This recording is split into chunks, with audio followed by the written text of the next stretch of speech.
Es un gusto para mí volver a comunicarme con ustedes para poder analizar el tema que están estudiando durante esta semana. Un tema interesante que tiene que ver con el sentido de la vida y el tema de la religión. Y bien, iniciemos sin preámbulos.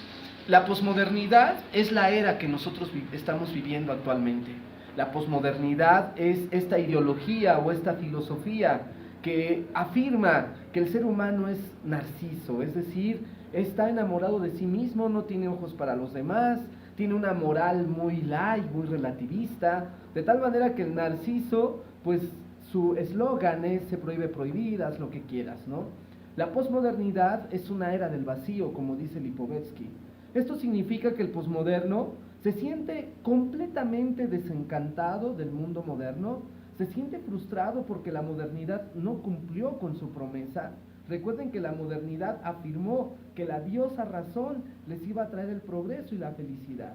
En cambio, lo que el hombre vivió son guerras, un desarrollo científico y tecnológico que nos da mucho placer, que nos da muchas cuestiones prácticas en la vida cotidiana, pero que muchas veces no nos hace felices. Y nosotros seguimos pensando, muchas veces como ilusos, que teniendo cosas, la ciencia, técnica, teniendo dinero, teniendo una vida muy ligera, de placeres, creemos que eso es vida y sin embargo nos sume más en una dimensión del vacío, del sinsentido, ¿no?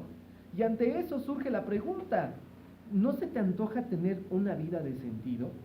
Entonces es el tema que tú estás analizando. ¿Qué onda con el sentido de la vida? Y ante este tema en filosofía tienes dos maneras de vivir el sentido de la vida, inmanente y trascendente.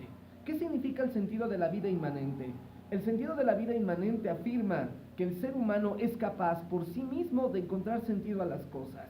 Es decir, que no necesita de una divinidad, que no necesita de un Dios para que le dé sentido y fundamento a su vida, sino que el hombre es Dios, es decir, él es capaz incluso de crear al Dios de la fe.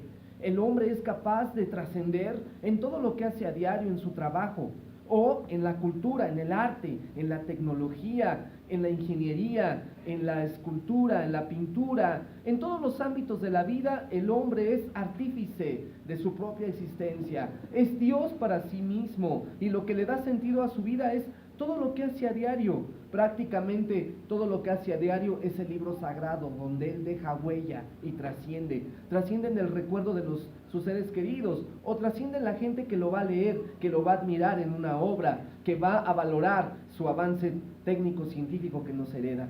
Y el sentido de la vida trascendente significa que Dios es el fundamento de la vida del hombre. ¿Qué significa que Dios sea el fundamento de vida del hombre? Significa que para ellos Dios camina a lo largo de su historia, que Dios irrumpe en la historia del ser humano y le da sentido. No que Dios haga las cosas por él, no que le prendas una veladora a Dios, a Jesucristo, etcétera, y él resuelve tu vida. No, no, no, no. Quien tiene un sentido de vida trascendente significa que Dios es un estilo de vida para el hombre, que Dios es una opción para poder vivir en la alegría, en el gozo, la felicidad absoluta. Y entonces tú decides qué sentido de vida tienes, inmanente o trascendente. Y solamente quien tiene sentido a la vida es libre. Solo una persona que es libre puede tener sentido de la vida, porque tú lo eliges. Tú eliges si quieres un sentido de vida inmanente o trascendente. El sentido de la vida no se impone. Tú eres libre para elegir lo que quieres ser. Tú eres libre para elegir tu propio proyecto de vida. Tú eres libre para decidir qué es lo que quieres de ti. Y ante esto tenemos dos tipos de libertad. La libertad inmanente, ¿qué es la libertad inmanente? O la libertad interna, como otros le llaman, o la libertad externa, como lo tienes en la lectura. La libertad interna significa que a pesar de que tú seas encarcelado, tú puedes ser libre. ¿Qué libre? Te encarcelan a ti, pero no tus pensamientos. Tú puedes estar encerrado en un cuarto, en una habitación, y sin embargo tú puedes imaginar, puedes fantasear, y eres libre. Incluso en una clase puedes decir que no tienes libertad porque tienes que estar atento a ella. Y sin embargo el maestro puede exponer la clase, yo puedo exponer este video y tú estar pensando en otras cosas. Yo no puedo llegar a tu conciencia y decir no pienses en eso, no imagines esto. Tú tienes una libertad interna que a pesar de que estés viviendo en cautiverio, tú eres libre. Como mucha gente eso lo vivió en la Segunda Guerra Mundial, en los campos de concentración. Y la libertad externa, efectivamente, estamos en una sociedad Y son necesarias las leyes, porque las leyes nos ponen límites. Imagínate si no existieran leyes, sería como la ley de la selva, el más fuerte sobrevive. Y entonces no habría ningún límite. Si tú quisieras hacer o tener una propiedad que no es tuya, pues si eres más fuerte que el otro, te la quitas y ya. Y no hay problema, lo puedes asesinar, le puedes hacer cualquier mal, y no hay problema, nadie te castiga. Son fundamentales las leyes. Las leyes no coartan tu libertad, más bien las perfeccionan. En eso consiste la libertad externa. Y entramos, tú también, como dije, tienes la capacidad de tener sentido de vida trascendente.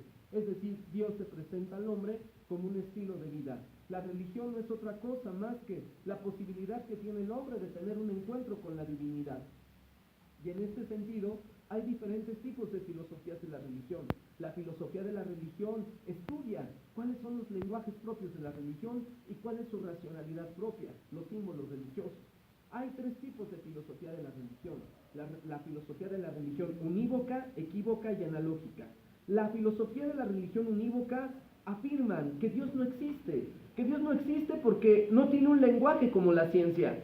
¿Por qué no existe? Porque a Dios no lo puedes ver, no lo puedes tocar, dado que la filosofía de la religión univocista se basa en los criterios de la física y la matemática. La matemática es exacta, es perfecta. Y tú quieres que el tema de Dios o el lenguaje sobre Dios sea de igual manera. O la física, que exige que todo sea observable, experimentable y comprobable. Entonces ellos que dicen, Dios no existe porque no lo puedo ver, porque no lo puedo tocar, porque no puedo echarme una plática con él en el café o invitarlo a bailar, porque no tienes una experiencia física concreta. Otros dicen porque la razón es incapaz de pensar a Dios. Dios es más de sentimiento, de imaginación. Y dicen ellos, pues eso no sirve, lo único que sirve es la razón. Hay una filosofía de la religión equivocista, quienes dicen, en primer lugar, Dios no es una cosa. Por lo tanto, el lenguaje sobre Dios es un lenguaje analógico, metafórico. Entonces la filosofía de la religión equivocista afirma, a Dios no se le puede pensar, Dios está más allá de la razón porque no es una construcción mental, no es un objeto con el cual puedas experimentar. Dicen los equivocistas, no hay lenguaje sobre Dios porque Dios es más que el lenguaje no da el ancho para describir lo que es Dios, es muy pobre el lenguaje. Dios es una experiencia humana, es una vivencia interna, es un sentimiento. Y por último, la filosofía de la religión analógica, que dice que efectivamente hay un lenguaje sobre Dios, pero que este lenguaje es simbólico. Es decir, si tú te acercas a la lectura de un texto sagrado, como por ejemplo el Génesis, cuando habla que Dios creó al hombre del polvo, no se está refiriendo al polvo, a la tierra, eso sería inútil, eso sería estúpido.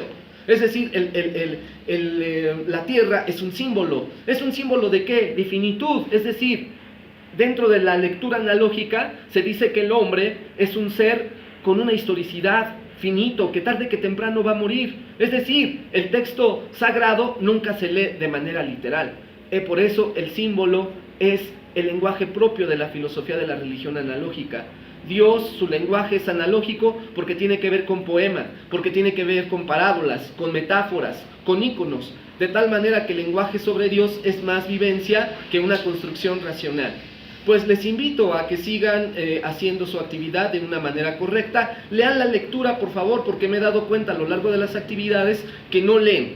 Si no leen, entonces las actividades no están bien hechas. En fin, nos vemos pronto. Que tengan un excelente fin de semana.